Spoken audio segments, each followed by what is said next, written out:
Bonjour, Claire de Vlemings. Je vous retrouve aujourd'hui pour à nouveau parler d'autisme et d'autisme Asperger. Et aujourd'hui, je vous présente d'autres caractéristiques de l'autisme, à savoir les comportements restreints et répétitifs.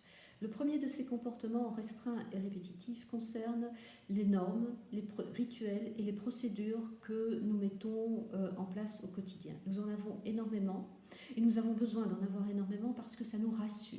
Cela nous permet de mettre de l'ordre dans le chaos qu'est notre tête et cela nous permet donc de fonctionner. Évidemment, cela a un gros désavantage, c'est que nous sommes terriblement intolérants au changement parce que voilà, ça va nous faire paniquer, ça va nous mettre en colère. Tout simplement parce qu'on ne peut pas faire ce qu'on a l'habitude de faire. Le deuxième des comportements restreints et répétitifs à mentionner concerne les mouvements. Certains autistes, de nombreux autistes, vont avoir des mouvements de flapping, comme ceci, ou des mouvements de balancement, comme ceci. D'autres autistes vont avoir des stéréotypies, des mouvements qui vont être peut-être plus discrets. Je vais vous montrer une des manières dont personnellement je tiens les mains. Je tiens les mains souvent comme ceci ou comme cela. Et ça, ben voilà, c'est une stéréotypie qui est liée à mon autisme de parler en tenant les mains comme ça ou comme ceci. Nous avons également des problèmes dans la coordination des mouvements.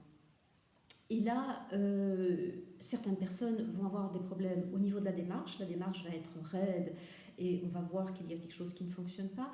Et la plupart des autistes vont aussi avoir des problèmes dans les jeux de ballon, par exemple.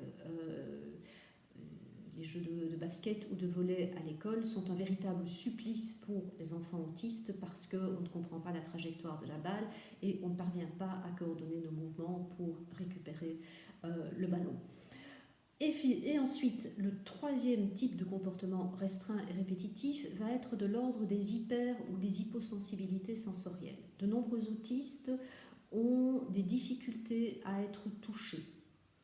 Nous avons des difficultés avec les bruits. Nous avons des difficultés avec les bruits soudains, les bruits forts. Nous pouvons avoir des difficultés avec la lumière, nous pouvons avoir des difficultés avec l'odorat, qui peut être extrêmement développé ou peut-être pas développé du tout. Nous avons aussi très souvent des difficultés d'ordre gustatif, en ce sens qu'il y a des problèmes avec des textures, il y a des problèmes avec des goûts qui vont faire que régulièrement nous avons une alimentation qui est extrêmement restreinte et cela est encore plus le cas pour les personnes qui souffrent d'anorexie ou d'orthorexie. Et on s'est rendu compte également que ces difficultés sensorielles étaient plus importantes chez les femmes que chez les hommes.